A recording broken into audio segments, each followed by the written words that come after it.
What's good, everybody? Welcome back to another episode of the Fight Gods podcast. It's your boy Nick Diddy here with my cousin Willie G.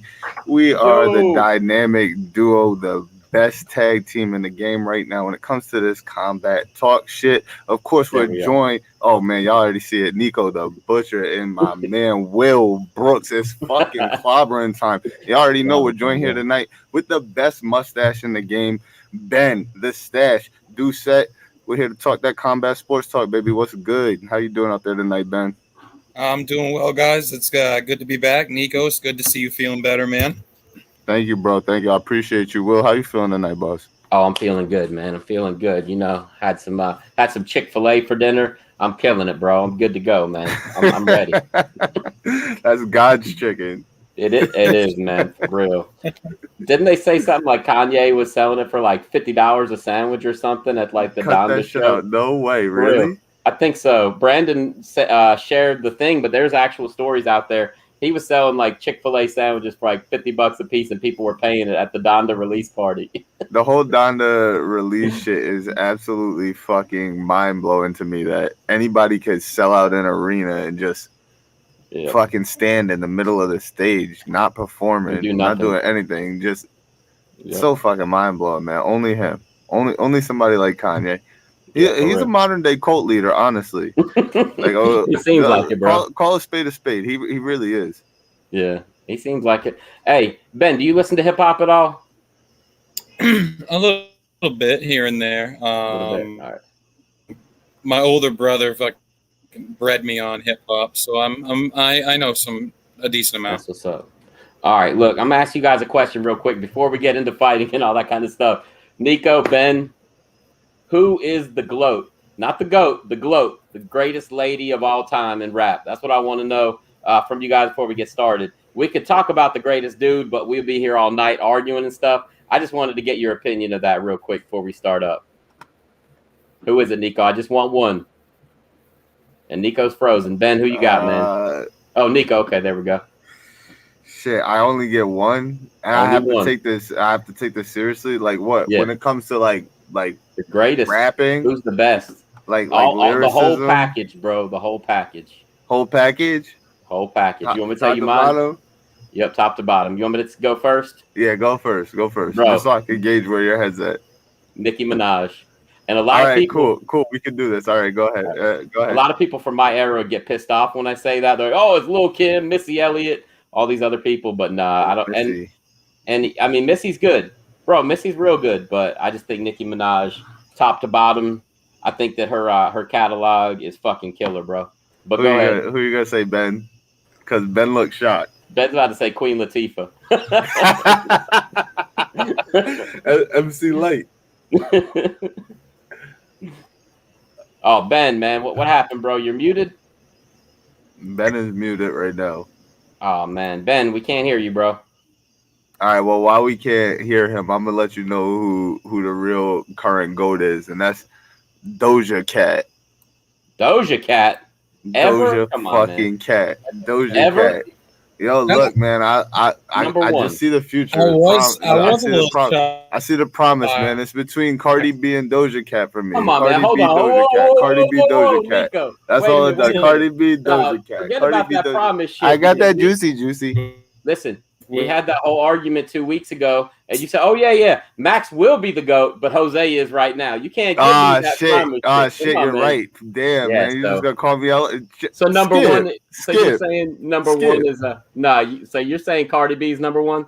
Cardi B is number one. That's a good answer. I mean, hey, bro, Doja coming for that ass. Yeah, but Doja coming for that ass, bro. Cardi B has been around for a few years that nobody else was really around doing much. So she really came at a perfect time. You know, that's what I'm thinking. Yeah. But Ben, what were you going to say, bro? Ben ain't going to say shit. I don't know. Hey, Nico, look, I'm going to tell you, man, there was this girl back in the 90s who could have been really big time, bro, but it was the wrong time for her, and she died. Her name was Storm. You ever heard of Storm? Nah. She was one of the outlaws with Tupac, and she was really fucking good, man. But it was the wrong time for her. females in hip hop really weren't doing like hardcore shit. They were more like doing like if we're talking stuff, like if we're Lil' talking Kim. like straight up bars though, like Yeah. like chicks with bars, you gotta check out this chick Rhapsody. She's Rhapsody? Yeah, she's dirty. All right. She's I'm gonna dirty write for that sure. down. All right, Ben, are you back now? Can you hear us? Ben is not in the building right now. Ben is pulling a what's his He name? just want to be seen. He don't even want to Groucho speak Marx? tonight. He just want to be seen. He's pulling a Groucho Marx on us. He is. Hey Ben, I'm gonna boot you, man. Just come back in, bro. Let me see if I boot him out of it. It's crazy because the mic was working like pre-show, all that shit backstage. So like it's wild, man. I think he got nervous and didn't want to answer, man. He's afraid we were gonna clown him. Yeah. Chili Willie, if you're in the building, Brandon Carl, if you're in the building, man, let's hear it. Yo, greatest female rapper. Melanie said the stash is insane. Hell yeah, it is. I'm gonna leave that up till Ben gets back. We love the stash. That's the #1 stash in the business, Melanie. Ben's got that shit rolling. Hey, you know, Nico was gonna have to grow one of those if he would have lost the bet to Ben, but he didn't. So thank God, because I don't know if Nico could pull off like the Goose Gossage from the I don't know, man. My 90s shit don't come in that thick, man. I got Look, me neither, man. It's not coming in that thick, man. I don't know if that's a trait of the Gatlin, man. I think it is, man. Nobody's had. I can't think of anybody except for our dad's brother Jimmy that had like a pretty good mustache. Jimmy had a decent stash, man. That's about it, though. Strong game, man. Hey Ben, Am I back? the wife says the stash is insane. She loves it, bro. She gets mad at me when I threatened to shave my stash again. You know, I had to because of the glue the other week, and I had the Khabib going on. But I'm thinking about taking it down again, man. Showing my Russian heritage, you know. But so Ben, give it to us. Who is it? I was gonna I come from a time that there wasn't a lot of ladies in hip hop. Oh my God, I come from a time. Ben, how old are you? Come on. I'm 32. Oh, okay, so yeah, you're younger than me, man. I come from a time when there really wasn't a lot of ladies in hip hop, even less. But my favorite hip hop lady of all time was Aaliyah. Aaliyah? Well, yeah, she's not really a rapper though. She's a singer, but R&B. But she's pretty awesome. She's awesome. Yeah. My sister liked Aaliyah. Yeah, but if we're talking all-time R&B, and I know this is gonna start up a whole nother thing with Nico, especially since his brother's a fanatic. I'm going Alicia Keys. I love Alicia Keys too. All-time, like what? Greatest R&B singer? No, just my favorite. Oh, just your favorite? Yeah. I mean, it's hard to argue. It's hard to argue it's not Mariah Carey right off the bat. No, like I'm gonna do like real singers though, like not like these pop singers. Like I'm gonna do like Anita Baker and Sade, and like I'm gonna get into a different bag right now. You know, like I'm gonna talk about Erykah Badu. Like I'm gonna talk some different shit right now. I'm not. Who was that girl that was with the Fugees? Lauryn Hill. Like that's the type of bag I'm gonna get into. Exactly, that's the type of bag I'm gonna get into. Stash sponsored by Cola. Hey, Brandon Carl, sponsored by Cola. Hey, Brandon Carl, where the hell you been, man? We need your answer, bro. Who is the greatest lady in hip hop history? Greatest lady of all time. I said Nicki Minaj. Nico said Cardi B. Those two feud with each other, like they hate each other. So that's good to me and Nico, like the opposites, because you know, me and him don't really like each other. We just put on the front for the show. And then we got Ben who said Aaliyah, but that's not really a rapper. But I have a feeling he probably liked Missy Elliott too. You like Missy Elliott, Ben? Because that's about your era. Man. Yeah. Okay. Mary J. Blige, dude.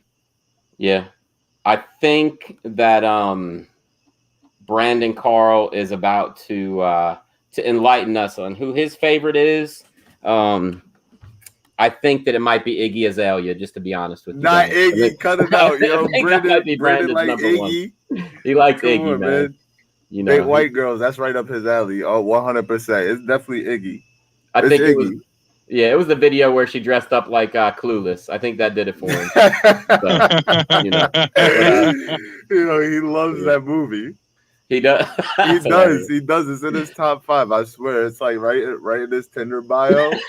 Right in his Tinder bio. It's like Forrest Gump, Shawshank Redemption, Love Actually, The Mask, and you guessed it, Will. Hell yeah. Clueless. What? Are you fucking with me? Are you? Fergalicious definition. Fergalicious. This dude is tripping. Big The fact. movies you just listed off sound like a bargain bin at a Rite Aid or something, dude. Wait, hold on. I started off with 2 classics though. Forrest Gump and Shawshank Redemption. Yeah. 2 classics. 2 Yeah. instant classics. Hey, Clueless is a classic too, though. It's like, you know, it's like somebody put together one of those like compilations. With the homies. Oh, Melanie says Missy. I mean, hey, it's hard to argue with Missy. Forever, Missy was the #1 selling female until I guess until Nicki Minaj came along and dethroned her, and then Cardi B came along and dethroned her. So it's kind of hard. I mean, I think those are the top 3, unless somebody else has lapped Missy by this point too. No, man. Oh, hold on. Missy is definitely gloated though. Like she's a league of her own. That's a what do they call it? Like the Vanguard. Yeah. Like hey, she's the old guard for sure. Yeah. Hey, look, I'm gonna tell you guys what did it for me with Missy. I mean, I always liked her, but bro, when she was on Punk'd and she got on top of the jewelry case and was gonna kick through it because they wouldn't give her necklace back, that was insane, bro. I was like, yo, she's actually a gangster. I was like, fuck these other girls. What was old girl that did? I'm rough and tough with my Afro puffs. Lady of Rage. Yes. Yeah. Yes. Hey, the real Roxanne was the real queen, though. She's the MJ of female rap. I mean, she was, but like that was at a time when there was no women in rap. I mean, that's like saying that Hoist Gracie was the greatest in the history of UFC because he was fighting a bunch of bums. I'm not saying he's not amazing, but it's a different time and place. And if he came out now, he probably wouldn't be close to as, successful as he was then. But hey, Roxanne Shante, bro, Roxanne Shante was the shit, and she was better than the real Roxanne. But without that, we could get into an argument about that shit too. So I won't start that up. But let me ask you guys this. What did you guys think of this weekend of fights and wrestling and everything else from all the way from Thursday up until last night, really? I mean, up till Monday night. I mean, there was so much going on. What'd you think of the weekend, Ben? There was a lot to take in. Like the first thing that I noticed, we'll talk fights first, I guess, because they were like the less important of the stuff that happened this weekend was Kelvin Gastelum, dude. Do you pull the alarm if you're Kelvin Gastelum? You're 1-6 in your last 7 fights. I mean, granted, you're fighting like the cream of the crop. You're fighting the top of the division, but what do you do now? Like, where do you go from here? You've lost to 6 of the top guys in the division.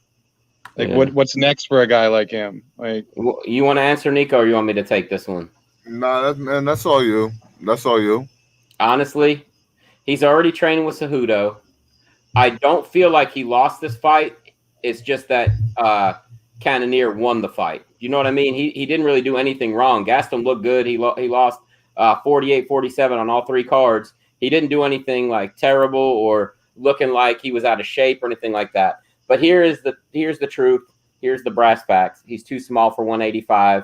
He's had a hard time in the past making 170. He's short, bro. He's like 5'9". He's going against guys like Israel that are 6 foot, whatever he is, 6'2", 6'3". He's never going to do it at middleweight. He's got to get a nutritionist. He's got to get in the best shape of his life, go back down to 170, and he will be I think he'll be a better all-around contender than just floating around in the 5 to 10 area. But, he's getting a little bit older. Getting that job done at 170. I didn't say he was, but he's getting a little bit older too. I mean, how old is Kelvin Gastelum? I'd say 33. It's going to be harder and harder as he gets older to make that weight cut. I mean, if I try to lose 5 pounds. How many more fights he have under contract? Oh, he's only 29. Damn. He was a kid when he got into the UFC then. I didn't realize how young he was coming off the Ultimate Fighter, right? Yeah, so he's 29. So let me see something real quick. I don't know how many are left in his contract. But, bro, the thing is that if you look at who he's actually been fighting, he's been fighting the top of the line for his last 10 or 11 fights. It's ridiculous. Well, that's, like I said, he is fighting the best of the best, but you're 1-6 right now against the best of the best. So, like, right. The only option. How many more fights he got under contract? I don't know. Let's see. If I'm Kelvin, I fight out my contract and then I go to BKFC. Yeah, He would fucking kill it in BKFC. he's got an iron He'd kill chin, it. bro. He got iron chin. Homie got hands. He got a name. He would get paid well. Just go BKFC. Did you guys see Alan Belcher won his BKFC debut this weekend? Yeah. Oh, yeah. I watched it. Absolutely. I was going to bring that up too. I don't know how many fights are left on his contract, but go ahead. Go ahead, Ben. I turned on the BKFC pay-per-view or whatever just in time to watch Melvin Gillard get disqualified. I didn't even see Melvin Gillard fight, bro. Honestly, I didn't even know he was on the card. Yeah, he was fighting. He was fighting some dude that I had never heard of, just some like average Joe-looking guy. Harris Stevenson.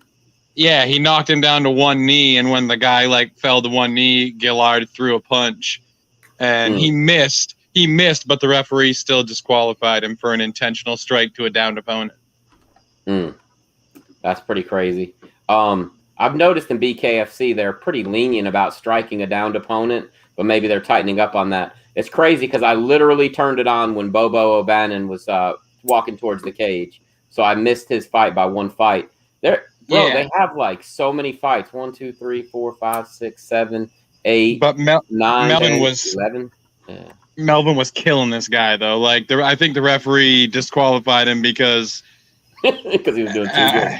Yeah, because this guy had no chance. Like anytime he got hit, he got shocked. Like you Uncle could see it all in the building. Yeah. Yeah, I feel you on that, man. Chili Willie, what's up, bro? ECW original legendary wrestler in the building. Chili Willie. No. ECW original and legend. Hey, look, Chili Willie. We had a little discussion before you got here. We need Uncle Chill's opinion. Who is the GOAT? The greatest lady of all time in hip hop. I just want your opinion, bro. We'll throw it up in the chat. And so go ahead. Hey, Ben, did you watch the rest of the fights on there? Yeah. On BKFC? Yeah. Nico, did you watch any BKFC? Look at Nico. Hey, that's an awesome pose, though. I'm just saying that's a very, very nice picture of Nico right there. That would make a good like Facebook profile picture right there. It would have. For real. Nico, did you watch any of BKFC? You were frozen. I didn't watch any BKFC. I really only tuned in for the UFC and WWE this weekend, if I'm being honest. I was under the weather. Feeling like shit this weekend. Well, look, let me just tell you, man, you were right. Johnny Bedford did beat Reggie Barnett Jr. But I'm also going to tell you that Reggie Barnett Jr. got dropped in like the first 30 seconds. And I called that? Yeah. And that gave... me? Yeah, you. Yeah. I got that right? Johnny Bedford. Yeah, you did. I just wanted to hear it 3 times over. Thank you. Something different for a change. But look, I'm going to tell you, though, man, seriously, like he got snake bit right at the beginning of the fight. That caused it a 10-8 round. After that, it was a very, very competitive fight. Wouldn't you say, Ben? Oh, yeah. No, that was an awesome fight, actually. I was surprised that Bedford didn't finish it, but... Yeah, I mean, Bedford won 48-46, 50-44, which was a ridiculous score, 49-46. It should. 54. I think that I think the 49-46, 48-46, somewhere in there is closer to the truth with that 10-8 round starting off. But but yeah, it was a good fight, Nico. You should go back and watch that, man. Oh, definitely. I got a really dope cousin who allowed me to have his user and password. So all day long. Check that out, man. All day long, man. All day long. Hey, so look, the co-main event, Alan Belcher versus Tony Lopez. What'd you think of that, Ben? Belcher looked good. He looked really good. Chili said Queen Latifah from his hometown, East Orange, New Jersey. We said that Ben was going to say Queen Latifah. Chili, that's awesome, man. Just fucking hilarious. Chili, man. All right, so I'm just going to tell you real quick. I said Nicki Minaj. Nico said Cardi B. Ben said Aaliyah, but she's not really a rapper, but he also liked Lauryn Hill and Missy Elliott. So, yeah, we're just having a quick conversation about that earlier. But go ahead, Ben. Go ahead, Ben, about the co-main event, man. Dude, Belcher looked good, man. He looked like, I can't believe that guy used to make middleweight. Bro, he looked like a fucking gigantic He-Man He figure. looked like he fucking swallowed 185 Alan Belcher. Like Yes. he was enormous, and he looked good for a dude that last I knew had like a Bisbing type injury to his eye. Like his eye was all jacked up. So, but I mean, I'm not sure who Tony Lopez is. That might make me a bad fan. That I'm not really super familiar with him. But Tony Lopez is more known for MMA, but he has had some good fights in BKFC. Him and Joey Beltran, the current champion, they had the fight of the year a couple years ago. But Tony Kryptonite Lopez, you ready for this, Ben? He is 64-32 in MMA, and I'm just going to tell you some of his like bigger wins and losses. Let's see. So, let me just go down. He lost to Chris Camozzi, UFC fighter. Him and Joey Beltran had a draw in BKFC. Let's see. Back in the day, he lost to Joey Beltran in another BKFC fight. He beat Fabiano Scherner. Let's see. There's more known people, I think, back in the day because he's been around forever. Let's see. Like it. I'm just going down his list. He beat Tim Hogue, who was a UFC fighter, heavyweight. He beat Houston Alexander, former UFC light heavyweight. Did you see he signed with BKFC? Yes, I did. Common sense. Yeah, common sense, exactly. He beat. He lost to Chase Gormley. He lost to Jared Cannonier in 2014. He lost to Trevor Prangley twice. He lost to Ilir Latifi. Like, bro, this dude has fought like a lot of good people. Let's see. He beat Ruben Villarreal, who was, I think, in the UFC, but I'm not sure. But I know he was in Strikeforce. He lost to Jeff Munson, former UFC title challenger. Jesus, Jeff Munson. Yeah. And he beat Joey Beltran in MMA, so they fought 3 times now. They're probably calling spots out there. Oh, he beat Joey Beltran twice in MMA. That's crazy. So they fought 4 times. But yeah, that just tells you. And his career goes back to 2005. So he's a 16-year vet, 100 pro fights in just MMA. Then he's got his BKFC and boxing and all that shit. That's just ridiculous. But anyway, he's pretty well known, like in the Arizona area. So, but he's pretty well respected in MMA. So he's not just some bum. And Alan Belcher went out there and beat his ass. So that was kind of cool. Alan won that fight 49-46, 48-47, and 50-45. These judges suck. I think that because UFC wasn't on that night, they just used the UFC judges. But this fight right here, Nico, you got to go back and watch it. Quentin Henry beat Jason Fish via TKO at 36 seconds of round number 2. That was my favorite fight of the night. Quentin's the one that went toe-to-toe with Chris Lieben and got knocked out on the other event a couple months ago. You remember that, Nico? Yep. He's like, he comes out in USA apparel, all that stuff. So Quentin Henry is a bad dude. He is, man. He's awesome. He looks like a freaking like, I'm trying to think, like almost like a graphic novel superhero or some shit like that. He looks like a character from Ready to Rumble boxing. Yeah. Yep. That's true too. I like it. That's pretty good, man. Did you? Oh man, I don't know how much. No, fuck that. You think we just passed it over Ready to Rumble? Y'all was fucking with any other characters besides Afro Thunder? Like, what was no, going bro. on? Of course you can. I gotta use Afro Thunder. Yeah, you can't, man. You can't use anybody. Fuck the rest of those guys. Ben, I know Nico plays some video games. Do you play video games? Oh yeah. Have you guys seen that? There's a Creed video game coming out in a few weeks. No. For Xbox One and PS. No shit. PS4, PS5, whatever. Yeah, it's called. Let's see. It is called Big Rumble Boxing Creed Champions. It's an arcade boxing game. It looks like it's going to be about $40, and they have like all of the old school Rocky characters in it. You got Apollo. You got Creed, obviously. They got Victor and Ivan Drago. They got Clubber Lang. They got Rocky, obviously.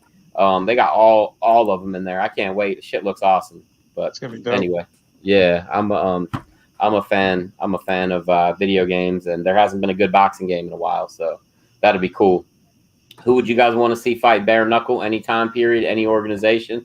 I like it, Nico. Let's see what people have to say. I'll leave that up there for a minute. Tyson Fury and Lennox Lewis. Oh, that's who you'd like to see fight each other? Bare knuckle, just throwing hands, straight knuckles. Just straight knuckles. Yeah, that'd be a good fight, man. That'd be fun. I think that Lennox Lewis, man, is smaller than Tyson Fury. He's shorter, right? He never fought anybody taller than him in his career. He was like one of the only people who got out on top like that. Yeah, yep, that's true. It was a match. I don't know. Crap. I would love to see that, man. I don't know who I'd want to see him fight, but I would have loved to have seen Dan Henderson about 20 years ago get into BKFC. I think he would have been a bad motherfucker. I was just thinking that, Will. I was thinking, like, if I could somehow put Dan Henderson versus Chris Lytle in a bare knuckle fighting match, that would be like everything I'd ever need to see in my entire life. And Chris Levin. Who would be good comp for Prime Mike? A good nobody. Prime Mike, bare knuckle, doing people Prime like he used to do Mickey Green in the street. Yeah, man. Prime Mike. Francis Ngannou. No. I mean, Francis, look, here's the thing about Francis, and people talk shit and this and that, blah, blah, blah. When it comes to just punching, he wouldn't be fast enough for Mike Tyson. He wouldn't be, man. Mike would hit him 3 times for every one haymaker. Francis though, Will. I know. I understand that, man. Mike has fast, Mike has fast-ass hands, man. Francis' hands are not that fast. I promise you. I promise you. But I will tell you. Who's physically bigger? Like Francis, probably? Yeah. Francis. But yes. But Mike. I meant weight-wise. What did Mike fight at? I mean, he was a heavyweight, but like 220, 225. Unless he was fat, then he was up to like 245 after jail. Unless he was fat. Yeah, but look, I'm gonna tell you, Prime Mike, BKFC versus Prime Vitor Belfort. That would be the fight, bro. I'm telling you, because Vitor actually is as fast as Mike. What's up, Butterbean and Derek Lewis? Yeah, that'd be good. What the fuck are you laughing about? I'm dead ass. Butterbean and Bob Sapp. Yeah. Oh my, bro, bare knuckle. Did you guys ever see? For real, hey, didn't you guys ever see? You guys remember Wesley Cabbage Carrera, the MMA fighter? He fought Butterbean, and they were fighting. They fought in MMA in I think Rumble on the Rock, BJ Penn's organization. They're fighting, and they both kind of fall down. Butterbean lands on Cabbage's arm and breaks it, and the fight's over. I remember you telling me that. Because they were like wrestling around, and they kind of fell, and Butterbean broke his arm. That's pretty wild, man. Butterbean, I can't believe that he ever even tried MMA, which was ridiculous, but I don't know, man. Remember when they had Butterbean on Jackass and they would just start fighting inside like the fucking like retail store? With Butterbean? Yeah, it's with Butterbean. I never watched Jackass a lot, man. Remember, I think I told you. I watched it, but not that much. I watched the movies, but I was a Viva La Bam guy. I didn't really watch a lot of Jackass. That's a fucking classic right there. You should watch that. That skit alone, them in the retail stores boxing Butterbean. Yeah, Johnny would show up wearing the boxing gloves, and Butterbean would just put him out in the middle of like a KB Toys or some shit. Out, yes, bro. It was so good. That's hilarious. Classic. No, what about Butterbean versus Bart Gunn, dude? Bart Gunn. Yes. No, but you know when Jackass was really big, I was wrestling all the time, bro. Seriously, from like 2000 to like 2004, 2005. Those were my prime years, man. I didn't see a whole lot of TV, and I think that's when Jackass was really top of the line. But then when Viva La Bam was going on, like then around 2004, 2005, and I was starting to slow down a little bit, then I watched Viva La Bam a lot, and I fucking love it. I've seen every episode. The shit's hilarious. It's kind of sad what's going on with Bam now, but you know. But look, there is nothing funnier to me than Bam digging a hole under Don Vito's house and sneaking up through the floor while he's sleeping to like fuck with him. That shit is just too funny, man. Taking Don Vito's toenail off. Oh, that was the ugliest toenail of all time, bro. Oh my god, bro! It looked like your. Hey, look, Nico. It looked like your toenails in this picture right here, man. Hey, come on, man. Look at your toenails. The butcher, baby. Come on, man. Hey, You know how I used to move around barefoot too. Hell yeah, you got great posture in that picture, by the way. Thank you, man. That's big dick energy. It is, man, right there. There it is, bro. Yeah, so anyway, Bobo O'Bannon knocked out besides this on the card, Bobo O'Bannon knocked out Lewis Rumsey, and nothing else too crazy really happened that night. Dylan Kleckler knocked out Justin Thornton in 19 seconds. I guess that's worth mentioning. But as far as Fight Night, what do you guys think of UFC Fight Night? I mean, Czech Congo fought the Russian dude. I can't think of his name right now. Do you guys know? Did you see that fight? Nico, I know you didn't. What's that? Yeah, exactly. Yeah. Bro, how the fuck does Czech Congo look like he's on his way out, just about done, and then come back and win fights? That's the second time I've seen this dude like close to death, and then he comes back and wins the fight. Yeah, well, he was like on the brink of tapping, right? Wasn't he getting choked out or something, Ben? Well, he was just gassing hard because Karatanov kept pushing forward and pushing him against the cage, which you can't do that to Congo. He'll just wilt under the pressure of being pushed against the cage. And I think he finally just let it go, and he caught him with that clean punch. And I mean, it was the craziest thing I've ever seen.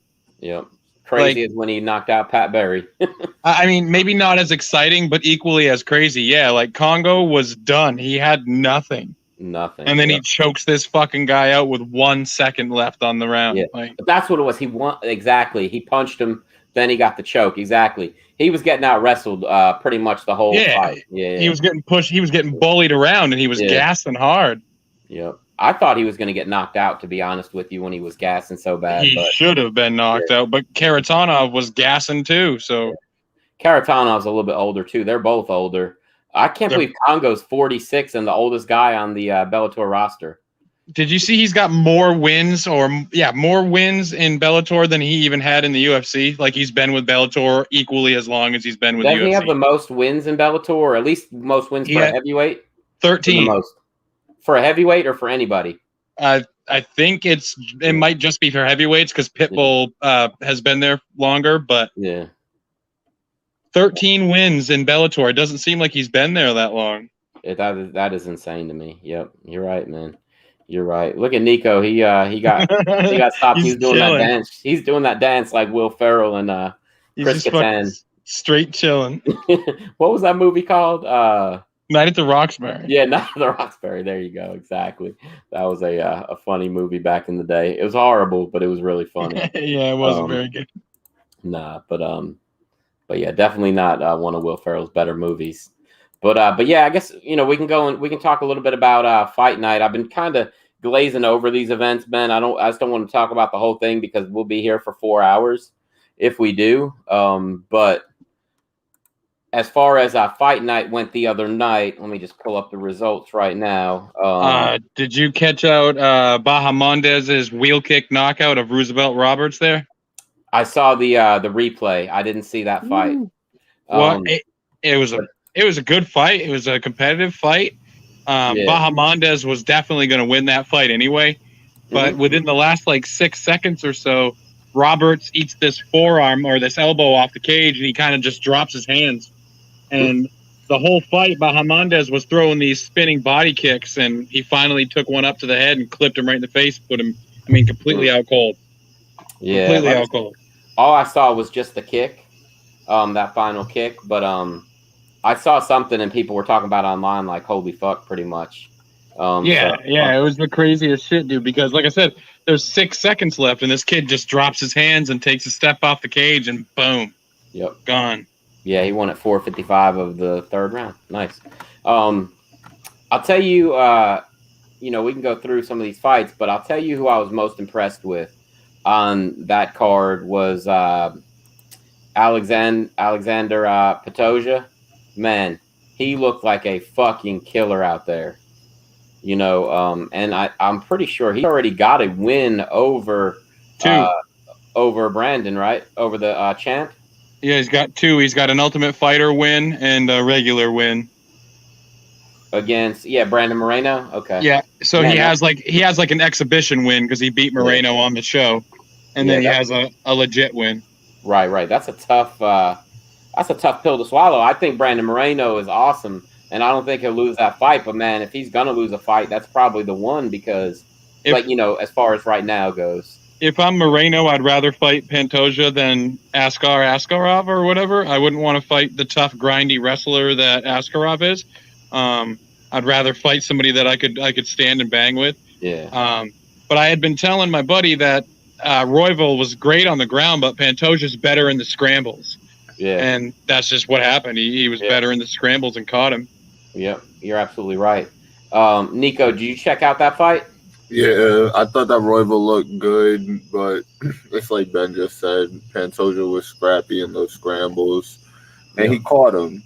But I did think that Royval was the better of the two when it came to throwing the hands. Right. I got you. Yeah. What I'm afraid is going to happen, and I really hope it doesn't, but if Cody Garbrandt beats Kai Kara-France, which is a big if, I'm afraid that he'll skip the line and get the title shot when it's really owed to other people, in my opinion, just based off of, what we've been seeing in the UFC lately.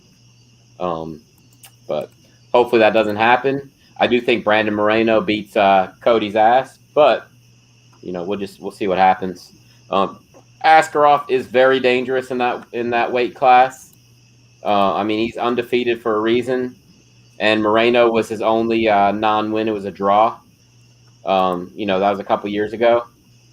I need to rewatch that fight, but And Askarov's coming off that win over Joseph Benavidez, and it's hard to sell. I mean, you could sell that Pantoja and Moreno fight, but Askarov is just it just makes more sense, Right. Yep, I agree. But you can really sell the Cody fight. If Moreno wants to sit around that long, Cody's gonna be hurt coming out of that fight like he always is. So he's hurt every fight. Yep. Yeah.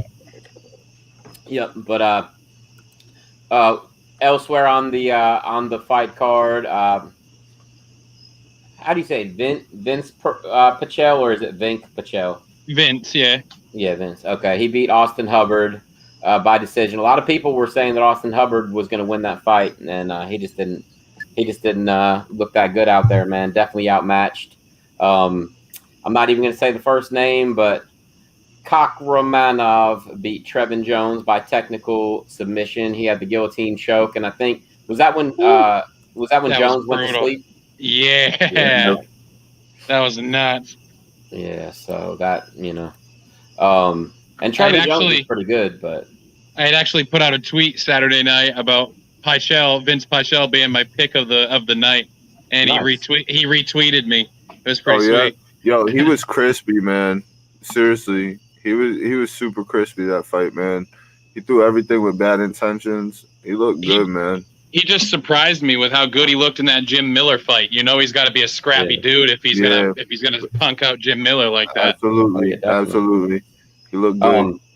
It's funny you say that because our other cousin had messaged me, and I told him that Pantoja was my lock of the night, and he won. It's so crazy to me how like your stash is so welcoming and his is so like just intimidating. Who, mine's welcoming? Nah. Shut up, Will. What are you talking about? I'm talking about the stash. No, Doucette. His shit is welcoming, right? Mm-hmm. And Pichel's, that's intimidating. That looks like a man like you don't want to go home and meet that guy. You want to mess him? Like, you go talk to a young lady and she bring you home to meet her father. You don't want that to be the father that you meet. That stash is super fucking intimidating, man. Yeah. Kind of something sketchy about those guys with the big mustaches, Nico. I just don't trust them. I mean, now check this out. Like, he looks super intimidating in that, right? Now throw a pair of glasses on him. I look like he's gonna like touch your looks like your high school professor teacher. Yeah, it looks like he's gonna touch your kid. Yeah, for real. That's hilarious, man. That's funny as hell. But yeah, that stash is kind of ridiculous. It kind of reminds me of Don the Predator Fry from back in the day. That's the mean porn stash. The meanest of porn stash. The meanest. But yeah, so elsewhere on the card, let's see. Poor Clay Guida. Yeah, well, first the heavyweight fight. Parker Porter defeated Chase Sherman by decision. Mm-hmm. I thought that was kind of a boring fight, man, but whatever.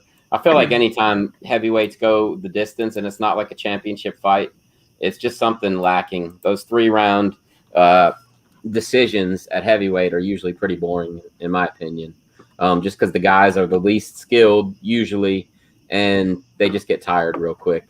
But I can tell that Parker Porter is going to be one of those heavyweights that's just like a tough out kind of guy. Like he'll stick around for a while because he's just going to be a scrapper. But I don't think he's even though he beat Chase Sherman, I don't think he's ever going to be like a top 10 guy. But I definitely think he'll be a good test your litmus test thing there, you know, in the heavyweight division. He looks like a tough guy. Oh yeah. I'm with you on that one. Hey, so you said poor Clay Guida. Go ahead and talk about it, Ben. Let's hear it, man. I did not see that fight the way anybody else saw it. That's for sure. Like Madsen didn't. What are you looking at me for? What are you looking at me for like that? Go ahead, man. Go ahead. The floor is yours. The floor is yours, Bobby. I just didn't think that Madsen did much of anything, but you know, just taking somebody down doesn't necessarily win you the fight. But you know, sometimes it does. But yeah. I'm putting the score right here in the chat. It was 29-28, 28-29, and then 30-27. Once again, 3 judges. That judge was on crack, dude. 30-27. 30-27 was on crack. I agree. Yeah, I mean, that was ridiculous. But, you know, like I said, 3 different judges, saw 3 different things. You know what? Here's what I want to say before we talk about the main event. And I'll actually leave that up. MMA judges show you how unreliable witness testimony is, because you got 3 people sitting around the cage to see 3 totally different things. Bro, so he made Guida miss a lot. Oh no, I know, but I'm just saying. He made him miss a lot. I'm just talking about in court. You get 3 witnesses in court that saw things from 3 different angles. I mean, shit. According to this, you know, 3 totally different things happened in these guys' eyes. You know what I mean? I guess nullifying Guida's offense counts as, you know, like winning the fight for Madsen. While advancing. But Nico, you picked Clay Guida. You remember that? No, I didn't. Yeah, you did. No, I didn't. No, I did not. Nico, we're gonna have to watch the video, but we'll watch the video back. Because I said, Mark Madsen, this is a give me fight for him. You go, well, I don't like give me fights. I'll take Guida. I'm pretty sure that was you who said that. No. All right, we're gonna have to watch it. No, Nico. There was 4 of us on that episode. Yeah. There were 4 of us on that episode. I picked Madsen. Okay. I know. I picked Guida. Maybe Nick. I chose Gastelum. Yeah. I went 1 for 2. I picked Gastelum too. Do not do that. No, you went 2 for 3 for the weekend. I bet. Yeah, that sounds more like me. I went 1 for 3. Don't get crazy. I don't know why. Maybe it was Nick that said, I'm going to have to watch it back, Nico. But if you did, you know that I'm going to put a video of it. Y'all mark Will's voice. Yeah. And do the vice versa, too. Do it when I'm right as well. I will. No, you got to do it when you're right. I only do it when you're wrong. I got to make you look bad. You got to make yourself look good. I'm not watching it back because I already know what it is. All right. You want to put tattoos on the line? What tooth? What you want to do? You want to put tattoos on the line? Tooth? I'm not losing any teeth, bro. Not this time. I'm good on that. This dude's trying to bet teeth. No, tattoos. Tattoos? Yeah, Jake Paul this shit right now. Let's go. No, I'm good on that, man. Because I don't know for sure. Because like I said, like you said, there were 4 people on that episode, so I'm wondering if I thought you said it and somebody else did. I'm gonna own it. I picked Guida. I thought like I had seen an interview at one point with Guida that's like, I'm not fighting Mark Madsen the wrestler. I'm fighting Mark Madsen the MMA fighter, and I'm a better MMA fighter than him. I kind of agreed with it. Like, this was a gimme fight for Madsen, and I don't like those fights. It might have been even me that said that. Yeah, I don't even remember the gimme fight conversation. I just know I picked Madsen. Gimme fights never work out the way they're supposed to, and they just happened to this time, I guess. I mean, shit. Yeah. Will, don't do that shit to me, yo. I don't know, man. All Nico, right, you we got gotta me. see. We gotta see. You got me questioning. All right, we gotta see. But I guess circle back now to what I asked you before. Like, okay, so Gastelum loses this main event, right? Mm-hmm. And I agree with Will that it was more like Cannonier just fought a little bit smarter. I guess he was a little bit, better. I don't know for sure, but if your Gastelum is your only option going down to 170, like getting on a diet and going down, I mean, that's what I'd be doing. think about a guy like the size of fucking Paulo Costa against Kevin Gastelum. That's two different weight classes almost. Like, right. Yep. You're right, man. And you remember who was the dude that is it Jack Hermanson that submitted Kelvin Gastelum? Yeah. Bro, that's a big dude, man. Super quick too. He just Gastelum just stood in the heel hook and fucking took it. Yeah. Yeah, you're right, man. But I thought Gastelum did a good job mixing it up. He did what he was supposed to, but my guy fought a little bit better. I was confident that Gastelum lost that fight by the time the final bell went off. Like it just is what it is. I don't think he got enough, and I agree with Ben's question to start this shit about what's he gonna do now, man. Nico, hold on, Nico. Let me see. No, actually, let's see what we said. Are you going? I really don't know. With Mark Madsen also. Yes, sir. There it is. Me too. All right, so we're both on board for the exact. I gotta hear who says they don't like the gimme fights. Ben, who do you think's gonna win those fights, buddy? I feel like you just said it yourself, like it's a gimme fight. So I don't. Yeah, it was me. Maybe he'll look past Guida. Guida's really scrappy. It wouldn't surprise me to see Guida grind out a win here, so I'm going to pick Guida. But I think Gastelum's he's just too technical. Whitaker did a good job of. All right. I know what I say when it comes to these picks. I know what I'm saying. Ben, you messed me up, bro. He came forward. He came forward. Yeah, he said he thought it was probably him. Give him his flowers. Yeah. And look, I didn't stay for what Nick said, but Nick picked Guida also. So anyway, it was a split. It was a split bag on that one and a split decision. So anyway, we go to the main event. I am bummed I picked Gastelum now, though. Yeah, me too. Hey, so we go to the main event. Kelvin Gastelum versus Jared Cannonier. Cannonier looked good. Cannonier looked really good, man. Yeah, Kelvin showed that he's got a fucking iron chin and can take a shot from the best of them. Yep. And like I said, I don't feel like he lost the fight. I just feel like Cannonier did enough to win the fight. You know what I mean? Yeah, it's a loss. It's a loss. But against most people, he probably would have won that fight. But, it kind of sucks that happened. I don't think Kelvin Gastelum's had the best luck. But if you look at his last 10, 12 fights, like we were talking about earlier, Ben, I mean, he fights everybody. He does not turn down fights. If you called him tomorrow and asked him to fight Adesanya next Saturday, I guarantee he'd be like, okay. And he'd probably kill himself trying to get down to 185 because he'll fight anybody, man. And that's the kind of fighters that Dana White likes to keep around. So I don't really see him going anywhere. And I mean, unless, like Nico said, man, BKFC is throwing around a lot of money at a lot of guys. So that's definitely No, I feel like if Gastelum was going to go anywhere, he'd go to PFL. PFL, not Bellator. The schedule in PFL is. Did you guys check? Dos Santos was even there this weekend or this Thursday at PFL. So was Frank Mir. Yeah. Well, see, the thing about PFL, do they even have a welterweight division or is it middleweight or welterweight that they don't have? They have a welterweight because Ray Cooper III is fighting in the welterweight thing here. But I mean, they don't have a middleweight division right now. But hey, look, they could go to a bar and find 11 guys that Kelvin Gastelum could beat up week after week for the tournament if they really need to, man, and nobody would know the difference. So yeah, I'm with you on that one, man. Man, let me ask you this. Well, let's talk about this, but real quick, what the fuck happened to what's his name? Rory McDonald, bro. The dude is just not the same, man. I feel like Gegard Mousasi and Robbie Lawler both broke this dude. Mileage, dude. He's got a lot of miles on that tank. Yeah. I think also maybe I think part of it's mental also. But for sure. Nico, I was just saying how Ray Cooper III, man, he gave the business to Rory McDonald, and Rory acted like he was surprised he lost that fight. I wasn't surprised. I was like, this dude, he didn't really do a whole lot, man. He really got out work for 15 minutes, bro. Yeah. Yep.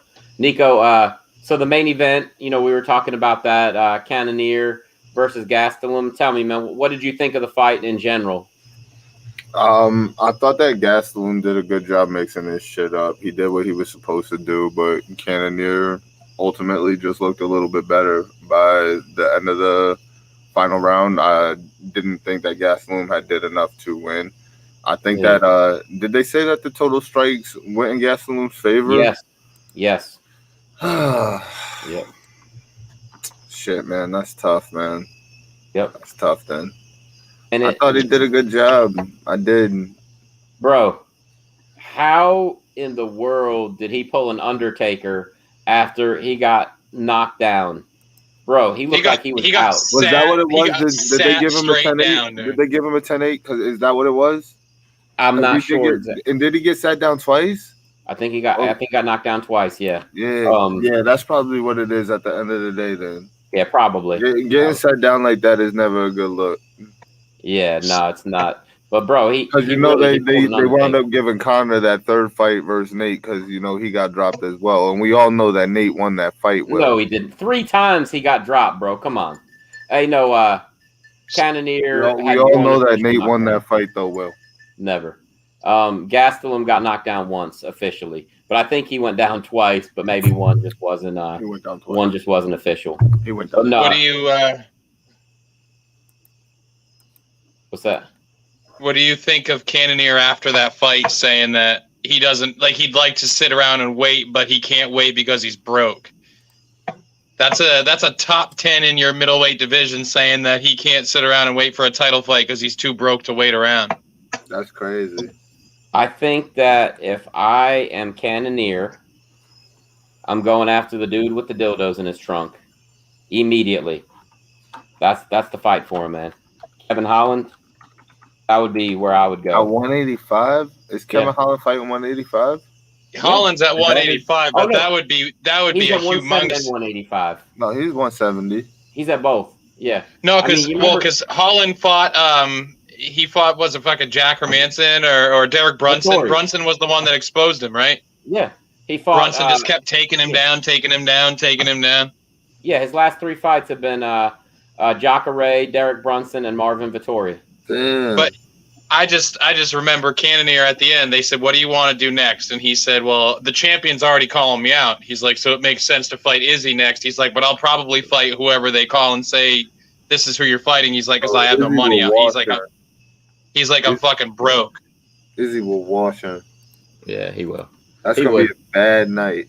If he gets the fight. But it was like last year at some point after Cannonier got a pretty big win, Izzy said like, "I'll see you next," or it was just like it was like a mutual respect thing. Izzy wasn't like calling him out, yeah, but he was like, "Yeah, it would be a good fight or whatever." You want to talk about a guy who is just not marketable? I don't think that they could sell a Cannonier fight if he was fighting fucking. I don't know. If he was fighting The Rock in the street, I don't think people would show up because they'd be like, it's because they don't focus on the right thing, dude. They're not focusing on the fact that this dude is one of 2 dudes in fucking fight history to have knockouts in 3 weight classes. Talk about the fact that this dude's an actual fucking badass instead of the fact that he's like super quiet and meek. Don't focus on that. Focus on the fact that this dude's a genuine fucking badass who if he hits you and he hits you clean, you're going to fucking sleep. Hey, Ben, can I just tell you this real quick? In his last fight before the UFC, guess who he beat by split decision? Come on, give it to me. Who do you think it was? What weight class was it at? Must have been heavyweight? Heavyweight, yes. Tony Kryptonite Lopez. Are you fucking serious? Yes, man.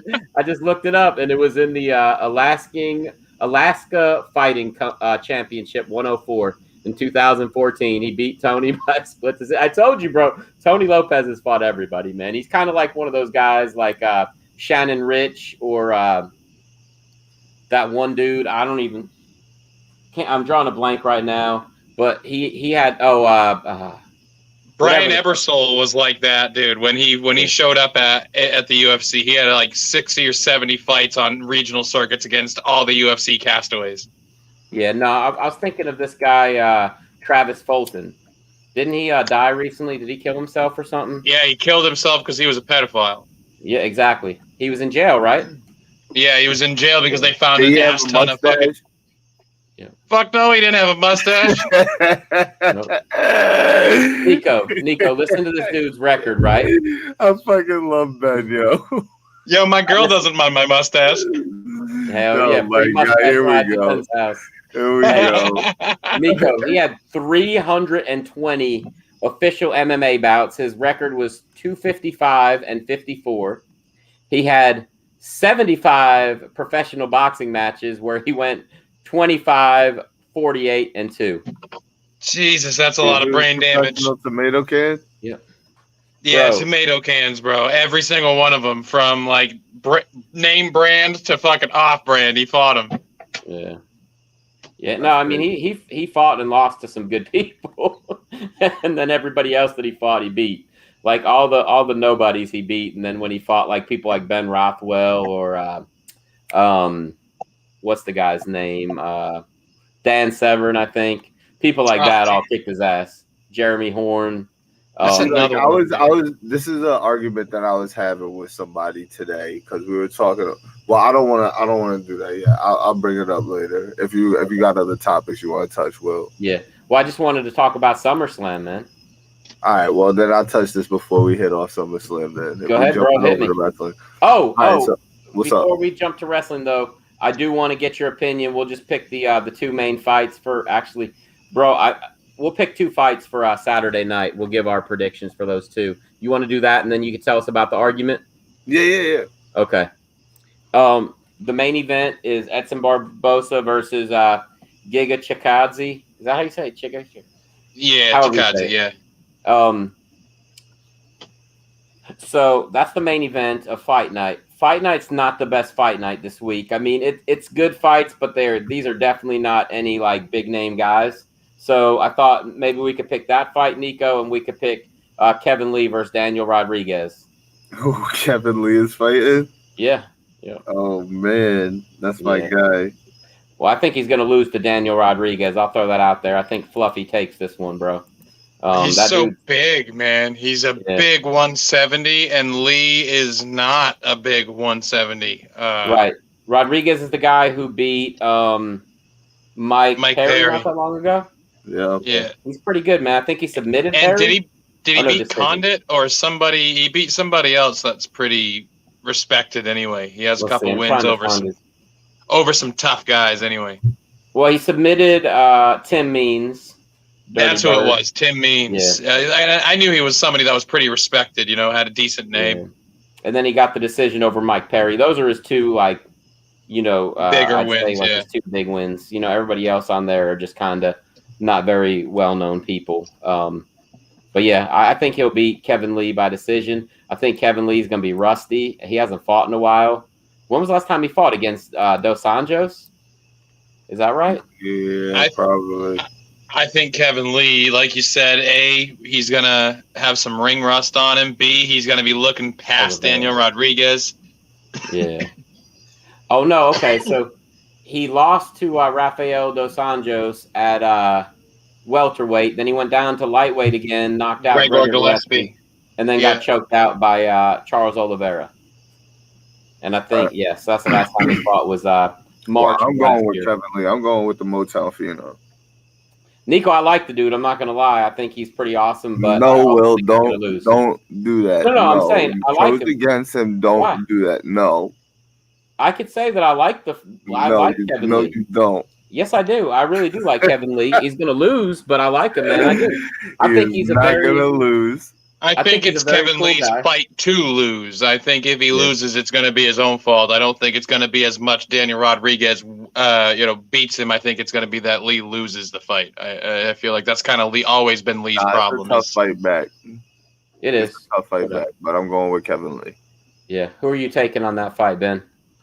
I feel like it's like I said about Guida. I feel like it's kind of like a fight that they're trying to give Kevin Lee, but Rodriguez is a tough dude, so I guess I'll pick Daniel Rodriguez here. Okay. Hey, Nico, I thought, and you say that don't do that. I could like a fighter and still think they're going to lose, but I'm going to say this, man. I think the UFC lost a huge moneymaker fight. If they would have put him and Conor McGregor together a few years ago, that shit would have been fucking gigantic. Bro. Oh my God. And the reason they didn't do it is because of his submissions. He's very aggressive with submissions. Yeah. And he probably would have submitted Conor or he would have got knocked out. There's no other way that fight would have went. Yep. It's not going the distance.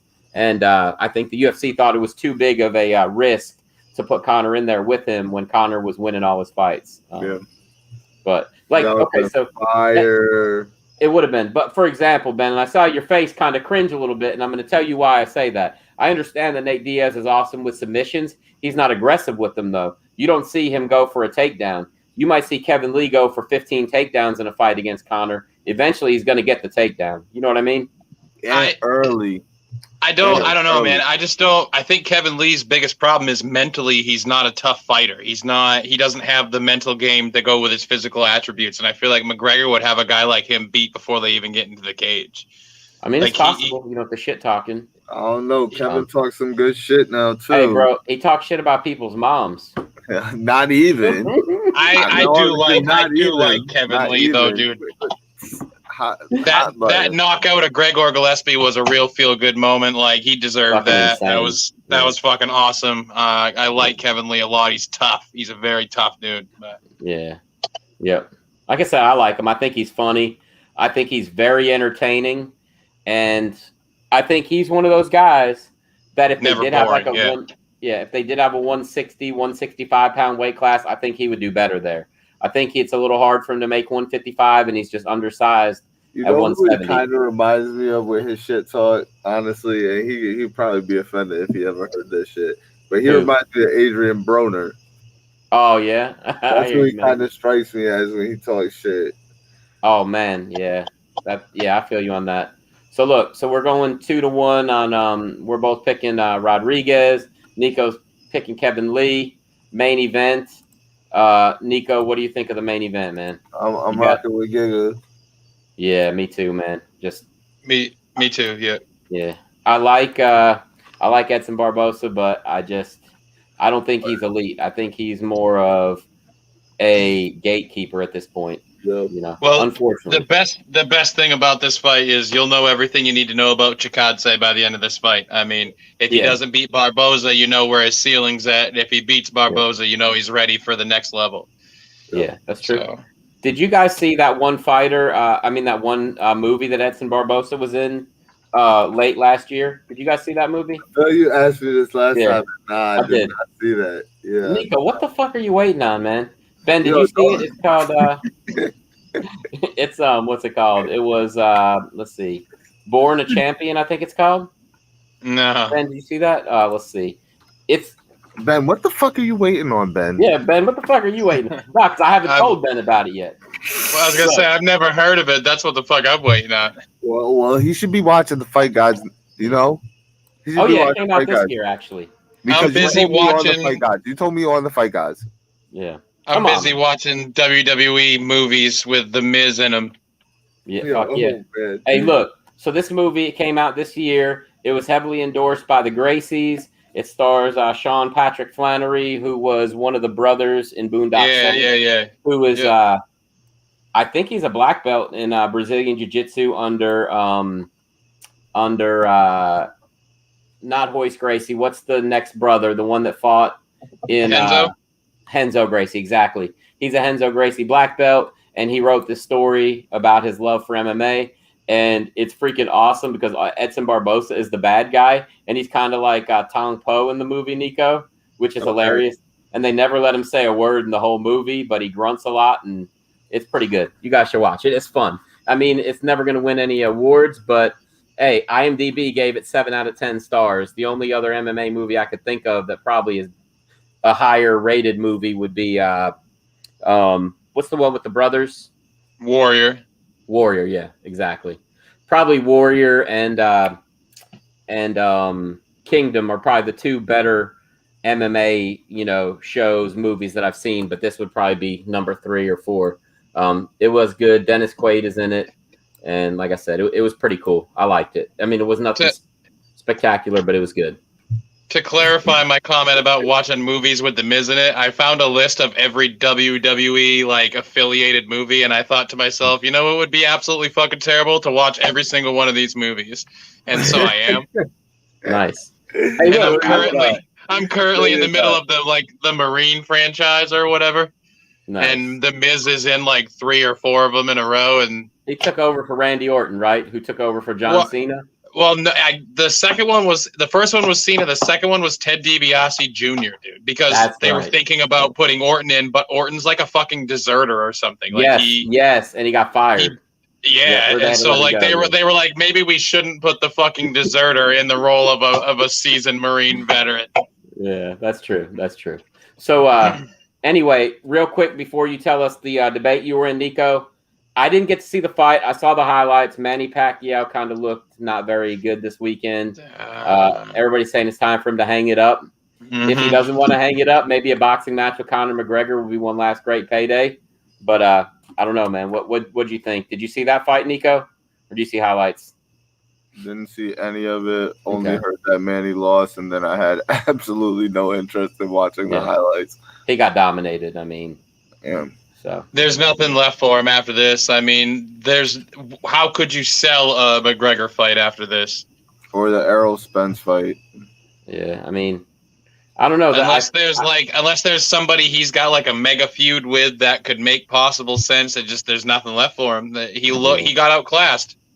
Yeah, I heard that he was thinking about going to Africa and fighting Alpha before he hangs it up. So you never know if that could happen too. That would actually be in the streets. Alpha will fuck him up. Alpha will fuck him up. Hey, Alpha's got that long reach, man. He's wiry. Oh, man, I'll never see a double uppercut come out. Never. No, he won't, man. That shit was just like that. And introducing the double hook. Come on, man. Bro, have you seen the uppercut overhand like that? Bro, that shit is dangerous, God. Man. You hit him on top and you hit him under the chin and on top of the head at the same time. That's going to rattle your brain, bro. It's like, pow! Oh, my God. That's very dangerous. Brandon Carl, man, I told him, man, if he zooms in or, we get on Zoom together, I could teach him I could teach him. Punching. I made that one up, the overhand uppercut, bro. It's like, pow! You see that fucking combination right there? Yeah. How many punches is that? Yep, that's pretty insane, man. Hey, Nico, real quick. Do you remember the old Jamie Foxx? Ben, you'll like this too. So do you remember the old Jamie Foxx stand-up? I think it's called I Might Need Security. You remember that? Where he talks about LL Cool J, wanted to beat him up on the set of Any Given Sunday and all this other stuff like that. Do you know what I'm talking about? Maybe not. Okay. Anyway, Nico, you don't know what I'm talking about? Anyway. What is this? Jamie Foxx, a stand-up comedy. Okay. It's called I Might Need Security. I don't know the name of the special, but jog my memory with a joke. It's I Might Need Security. That's the one that I'm talking about. But anyway, he was talking about Any Given Sunday. Suit? I can't remember, bro. But I can look that up real quick. But anyway, talk about Any Given Sunday. Go ahead. Yeah. LL Cool J. He was really into the role. He was like, yeah, I know this. All right, yeah, I seen this. All right.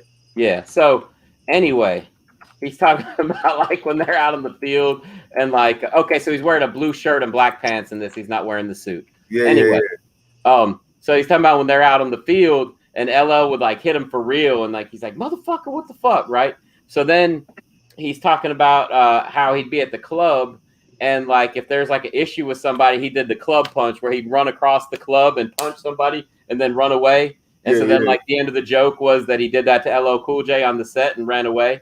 So, bro, when I was wrestling in Asheboro, North Carolina, we had like this little this little company that I was working for, and we actually had like a little TV show too, Ben, like you were talking about earlier. And like Barbarian was the champion at one point there, a couple other people like that. But anyway, I started doing the club punch in my matches. So if I would hit like a sit out body slam, like a Michinoku driver, and then I'd go in the corner, and as they were getting up, I would like do like the whole Jamie Foxx like trotting across the ring and punch him and then go for the pin. But I would yell club punch right when I was getting ready to do it, and that shit was hilarious. Not many people got the joke, but if they did, they fucking laughed their asses off. So. Anyway, the club punch was the shit, man. It was way before Roman Reigns started doing the fake Superman punch. But, you know, I had to explain the Superman punch to Nick because, you know, he wasn't like a very big MMA fan. And because Roman Reigns does the Superman punch in a non-traditional way, it doesn't look anything like the real Superman punch. He doesn't start to throw the kick or anything. He just kind of dives across the ring.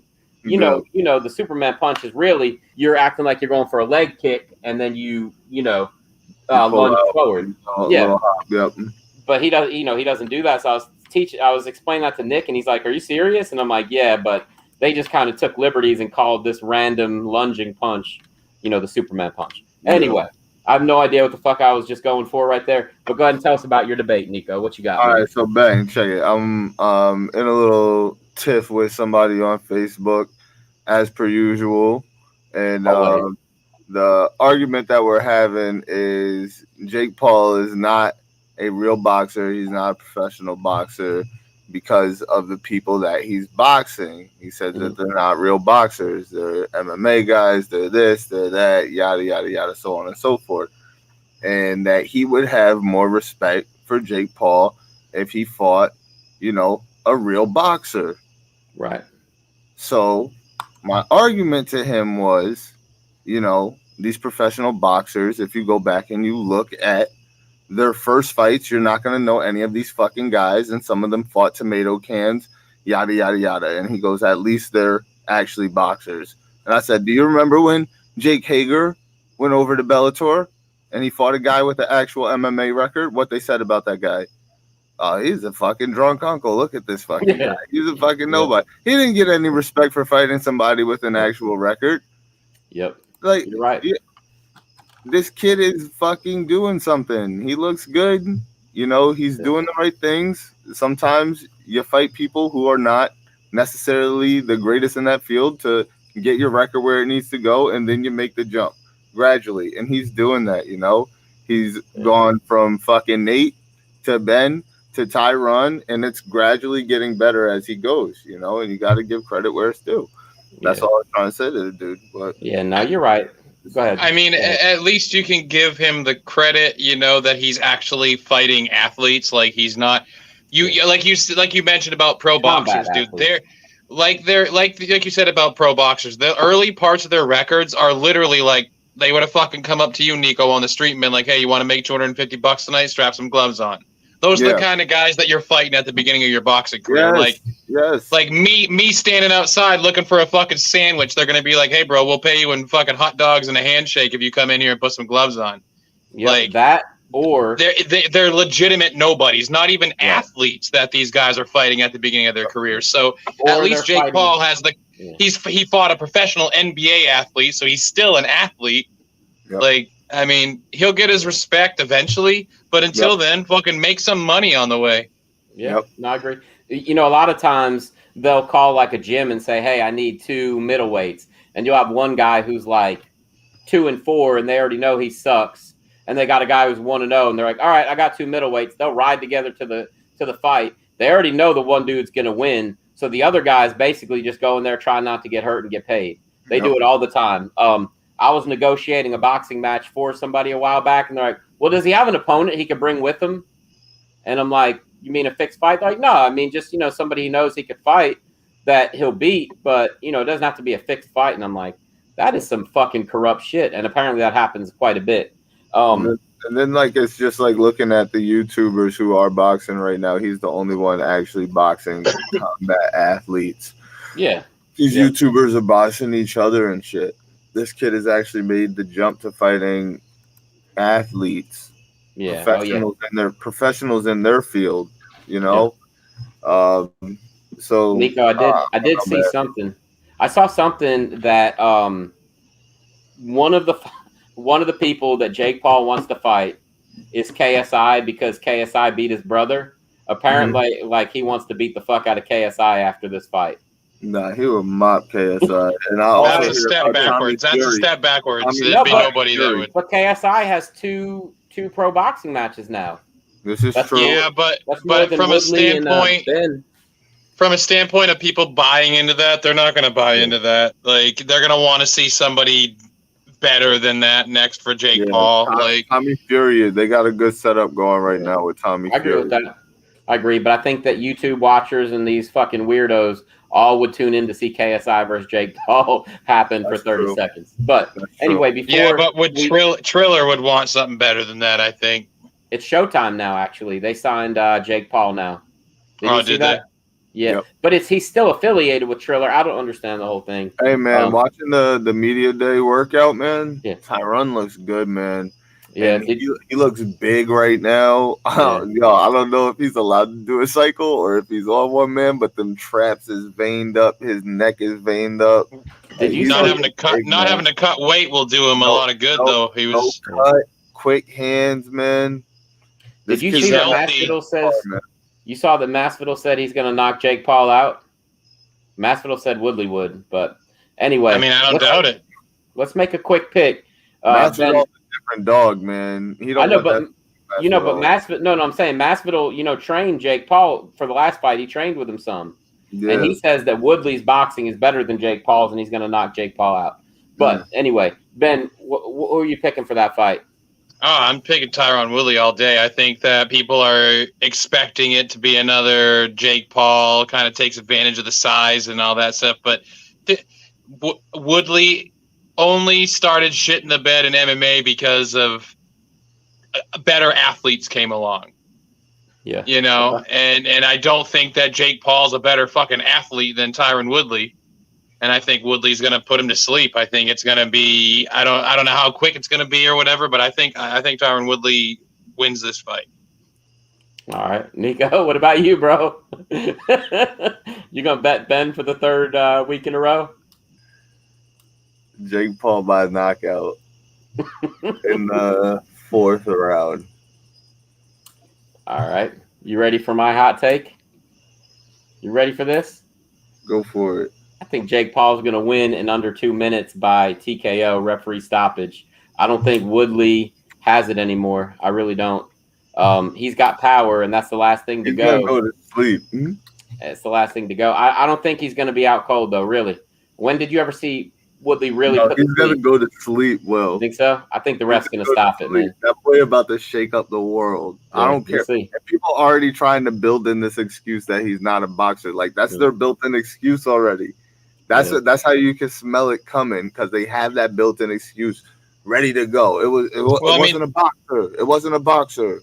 I don't think it's going to shock the world. I think if he wins, he's doing exactly what he should do, and that's win. I think it would be. I think it would be more shocking to have Woodley win. I mean, fucking fight. Anybody that's tuning in, that's a Jake Paul fan is tuning in because they think he's going to win this fight. There's not a single person that's a Jake Paul fan that's watching this fight because they think he's going to lose. I'm talking about fight fans. I'm talking about real. Like I'm a legitimate fight fan. Like I love MMA and I'm champion in UFC. I feel like this dude Tyron should do this. He got the MMA community on his back right now. This is the first real time MMA community is on somebody's back. Ben Askren wasn't it. Tyron is it. Yeah. Tyron it. If anybody who's a real fan of this fucking sport, MMA, they're tuning in right now and thinking that Tyron's going to get this job done. 100%. I got called a troll for saying that Tyron was going to get knocked out, but and I feel like boxing fans too are more so on the side of Tyron over Jake Paul because they don't think that this kid represents their sport. Yeah, that'll change. They don't even like this kid. He's an outcast. Yeah, and I still feel like he's gonna get the job done. I mean, he's a cartoon character though. Like he's He's what boxing used to be. You know what I mean? Yeah. These larger than life cartoon characters talking shit and fucking selling fights. That's what boxing used to be back in the day. You know what I mean? Like Muhammad Ali was the fucking best shit talker of the world. That's how he sold his fights. Yep. Like, Jake Paul is boxing right now. You know, like that's you got to give the kid respect. Like, yeah. Hey, look, real quick, based on what you guys were saying a few minutes ago, you know, I'm a big Teddy Atlas fan, big Teddy Atlas Mark, and a while back he was talking on his show about how he says that it's absolutely 100% true that they needed to find a last-minute fighter to fight Anthony Joshua when he was, like, real young, and they found a doorman at some local hotel that had like, one fight, and they threw him in there to get knocked out by Anthony Joshua because they didn't have anybody else to fight him that night. And he says that's absolutely true. I believe it. This is just some guy in England that he was talking about, so, you know. That's so wild. Just one of those things. Hey, before we talk about SummerSlam, let me throw this up on the screen and see your guys' answer. Here it is. You have to last 5 minutes inside a steel cage with one WWE superstar, and you will win $100,000. Who's your pick, Nico? Gilbert. Gilbert? Is it current? Yeah, or all I mean, Gilbert had a heart attack less than a year ago, so I think we can give him a pass. All right. It was just like, come on, man, on the top of the head. Current, Reginald. Reginald? All right. Who you got, Ben? I want it to at least be fun while I'm in there, even if I am going to lose in 5 minutes. All right, go ahead. So I'm going to pick AJ Styles. I'm going with Asuka, but Asuka will fuck you up. I'm gonna last 5 minutes, bro, and I'm a chain wrestle with her. Because at least if I don't last 5 minutes, I could be like, "Yo, I got my ass whooped in like 83 seconds by AJ Styles." Yeah, that's true. That's true. I was just going for the W. I was just going for the win. Nico was like pulling out Hornswoggle and shit like that. Yeah, I was going for the win. I'm going for the win. Nico picks 1999 Vince McMahon when he was champion. I got the Spider-Man problem where you beat the guy and now they don't want to pay you. Yeah. Hey, look, Mateo said he agrees with you. I'm pretty sure he agreed about the Jake Paul stuff, or maybe that you should beat up Gilbert, one or the other. Probably the Jake Paul stuff, though. But let's talk about SummerSlam, man. It was a good card. I thought it was really good. The kickoff show, Big E beat Baron Corbin, and what did he do with that? He took back his briefcase that Nick told us that he would never get back. Wasn't that Nick last week that said he'd never get his briefcase back? Yeah. Yeah, he kind of beat Baron Corbin's ass. I didn't say that. No, I know you did. I know you didn't say that. So other than that, let's see. RK Bro defeated AJ and Omos for the tag titles. Who called that? Me and you both. Me and you both did. Yeah. Yep. Next match was let's see, Alexa Bliss defeating Eva Marie. Yeah. And Doudrop turned on her. Called that. Next match, Drew McIntyre defeated Jinder Mahal. That was my first. We all got that wrong, didn't we? Yeah. No, I think Nico might have said Drew McIntyre, but I didn't. Then Nick did. One person said Drew. No, you said on 3. Let's all say it, and I was like Jinder, and I thought I was gonna be the only one that said it, but you did as well. Yeah, I think. Nick said, I picked Drew. Maybe. Oh, did you? Maybe. Oh, you did, because you said then after that he wasn't going to get a good response. He wasn't going to get a response, and he was going to turn heel. Yeah, that is what I said. Sheamus versus Damian Priest. I got this one wrong. Also, Damian Priest won the U.S. title. And actually, I thought that was one of his better performances. So who knows, man? Maybe the kid will, That was scary, though. You see that bump he took at that match? Yeah. On Monday, and he challenged for Bobby Lashley. I didn't see Monday yet. I didn't see Raw yet, man. So he wrestled against Bobby Lashley? Yeah. How did that go? He got his ass kicked? Yeah, Lashley was doing this thing, and then Sheamus came out. And then it turned into a tag team match, and then Bobby Lashley walked out on Sheamus, and Damian Priest wound up victorious over Sheamus. Oh, okay. That sounds like maybe they're setting up for like a fatal 4-way or fatal 5-way for the title at an upcoming pay-per-view. If they're kind of bringing everybody else in the mix, but whatever. Edge defeated Seth Rollins. Awesome match. I got that wrong. What's that? I got that wrong. Yeah, I got that right because I didn't think that Edge would keep losing, and I think that Ben said the same thing. Yeah, it was like he just has to win eventually, right? Like, yeah, I think that was the match of the night for me. Like the match I was most impressed with, but there were a couple of good matches like that. Man. Yeah. So Bianca Belair was going to fight Sasha Banks. Sasha Banks got pulled. Then she was going to fight Carmella. She got pulled. And then Becky Lynch came out and beat her ass. A lot of people are mad about it. I think that there's got to be a reason it happened. But, you know, regardless, Becky made a return and won the title in like record time pretty much. Other than that, let's see, the Usos defeated Rey and Dominic to keep the SmackDown tag titles. Bobby Lashley defeated Goldberg. Oh my God, I was so mad during the Goldberg. Sort of. Look at this. Listen. So I play that game that I told you guys, WWE Slam, and Isabel's in the chat room on WWE Slam and watching the pay-per-view with me. She goes, "Oh, somebody in the chat must be there. They said Goldberg got injured and lost, and then Big E came and cashed in." And this is like 15 minutes before the end of the match, and I'm like, are you fucking kidding me? And then Goldberg gets injured, and I'm like, oh, you got to be kidding me. Is this thing tape delayed or something? Luckily, Big E did not come cash in, or I would have been pissed and want to know why, you know, it's that far delayed. I don't know exactly how the dude knew Goldberg was going to get hurt, but kind of ridiculous. I do think, though, that match will happen again now that they got the son involved at the end. You kind of have to have Goldberg come back and I love that moment. Win the title. It was good heel heat. Is that what you're going to say, Nico? Nico is Ben. What do you think? A pretty good heel heat right there.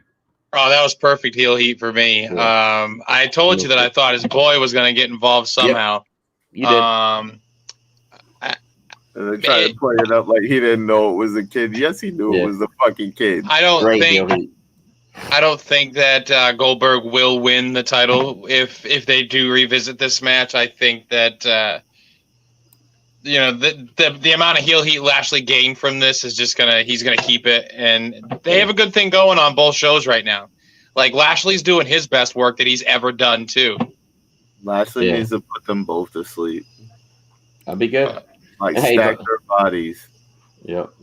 Hey, but look, the next match, the Raw Women's Championship, Charlotte regained her title over Nikki Ash and Rhea Ripley. I think you guys called that. I said Nikki Ash would win. I think that Nico said Charlotte. And did you say Charlotte too, Ben? Charlotte. Yeah, I picked Charlotte too. It's your fault I picked Charlotte actually because you put up that graphic of her being undefeated, and I was like, yeah, it makes too much fucking sense for her not to win here. And Nick did too, and he said, What I was reading online from a lot of fans, people were pissed off. But what else are you gonna do? Like if Nikki Ash wins here, you put Charlotte and Rhea in fucking hell. Basically, they're not gonna challenge for the title again. So like you have to put the belt on Charlotte so she can transition to whoever the next big baby face is that's gonna be on Raw. And Will, man, I got a feeling we might be wrong, yo. What's that? The promo that she came out and cut. Yeah. Think she might be sticking around? Yeah. I got you. Hey, if the money's right, she will, bro. And then were you talking about Charlotte? Yeah.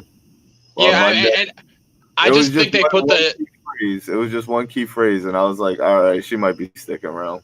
I think they put the title on her to transition to whoever the next baby face is. What would you say, Nico? She said what? I don't need family. That's pretty good. I know you're right about that. I like that. I don't need family. So why would she leave, man? To be with her husband and her dad. But she's literally the GOAT. Like she's literally the female GOAT, and she's just gonna continue to build her legacy as the GOAT. Like, there's no family thing that's worth the amount of money that WWE is going to throw her way now. I'm coining the phrase "gloat," greatest lady of all time. That's mine. I made that up. It's copywritten and all that kind of stuff, man. Don't anybody try to steal my shit. I'm coming I don't know at if they're gonna like that. I don't know if they're gonna like that, honestly. Why? Because you're making the greatest of all time a man thing. No, everybody always talks about it. So Amanda Nunes is just the GOAT. No, she's not. She's the female she's the female GOAT. No, but they just call her the GOAT. She's the GOAT. So do you see anybody like coming? Simone Biles is the GOAT. I don't even know any male gymnasts. Yeah. Ben used to be a gymnast back in the day. Why are you laughing? I'm dead ass right now. I'm so serious. I don't even know one male gymnast name. I can't give you one. Fuck if I know. You feel me? Hey, look. Okay, yeah, you're right. We'll talk about it. I'll think it over and maybe we'll do a poll. Hey, but look, the main event, Roman Reigns kicked John Cena's ass. Brock Lesnar came out, confronted him, and then Roman walks away. Then the show goes off the air, and for the people in attendance, Brock hits the F5 on John Cena a few times. After suplexing that motherfucker. Yeah, he took a suplex to and then he F5'd him up. Yeah. And like they should have showed that on pay-per-view, but whatever. It said it sent the fans home happy, and I was like, man, are they really gonna face Brock? That's kind of crazy. But hey, you guys talk about that for 1 second. I'll be right back. Give me 2 seconds. That's not facing Brock though. That's not facing Brock.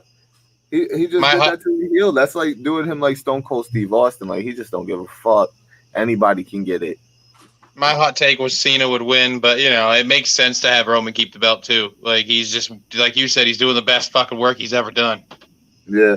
Wait, Cena was gonna win versus who? Roman? That's what I said, just because I thought they'd do that bullshit with giving Cena the title reign to fucking take it away from Flair. Yeah, okay. Check it out, Nico. I put on the shirt, bro. Man. His debut. That shit was fire, bro. Is that a Reebok logo up top? Oh, fuck yeah, bro. It's his official walkout shirt. Fuck yeah. Official walkout shirt. Is that his walkout shirt from the UFC? Yeah, of course. Let's go. That's a collector's item, bro. He's 0-1-1 in the UFC, man, and MMA in general. Let's fucking go. Did you know about that? Mike Johnson got his win overturned to a no contest because he popped for weed, and they didn't even overturn it till like a couple months ago. No. Yeah, fuck that guy. Fuck that guy. Yeah. So anyway, bro, that promo, just the crowd reaction before you even started talking, I got chills. Seriously, the crowd was fucking electric. People were so happy to see that dude back. Pretty awesome. Good. Hopefully we do see. That was a great moment. That was a great moment. Hopefully we see Daniel Bryan follow suit, Bray Wyatt follow suit. Shouts to Brandon Carl, who asked me what was the more spine-chilling moment for the person. Do you think CM Punk had it better with his return or Edge with his return? I think they're both up there, bro. I think they've got both. Deep for both superstars? Yeah. They're both very, very important moments for them. I pick Edge's just because that was a genuine surprise when he came out. Like, nobody saw that coming. Right. But not for you, for them. Right. Well, plus him coming back from an injury that he never should have been able to wrestle, ever again. Yeah. CM Punk just went home because he he hated what he was doing, where he was doing it.